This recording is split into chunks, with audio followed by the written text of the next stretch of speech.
भारतीय संविधान के भाग 18 में निहित अनुच्छेद 352 के अंतर्गत राष्ट्रीय आपातकाल आपात की उद्घोषणा एक असाधारण संवैधानिक प्रावधान है, जिसे राष्ट्रपति मंत्रिमंडल की लिखित सलाह पर युद्ध, बाह्य आक्रमण या सशस्त्र विद्रोह के आधार पर घोषित कर सकते हैं।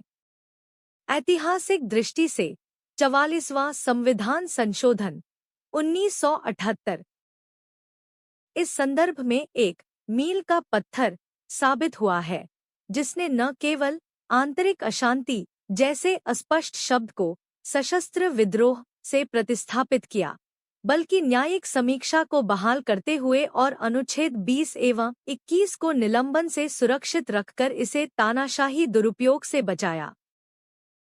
इस उद्घोषणा को लागू रखने के लिए 1 माह के भीतर संसद के दोनों सदनों द्वारा विशेष बहुमत से अनुमोदन अनिवार्य है, जिसके उपरांत इसे प्रत्येक 6 माह में संसदीय अनुमति से अनिश्चित काल तक बढ़ाया जा सकता है।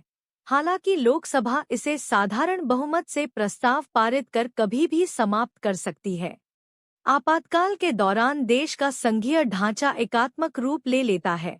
केंद्र सरकार राज्य सूची के विषयों पर कानून बना सकती है और वित्तीय आवंटन में कटौती कर सकती है। मूल अधिकारों पर इसका गहरा प्रभाव पड़ता है, जहां अनुच्छेद 358 के तहत युद्ध या बाह्य आक्रमण की स्थिति में अनुच्छेद 19 स्वतः निलंबित हो जाता है। वहीं अनुच्छेद 359 राष्ट्रपति को अनुच्छेद 20 और 21 को छोड़कर अन्य मूल अधिकारों के उपचार को निलंबित करने की शक्ति देता है। भारत के संवैधानिक इतिहास में अब तक 3 बार राष्ट्रीय आपातकाल लगाया गया है।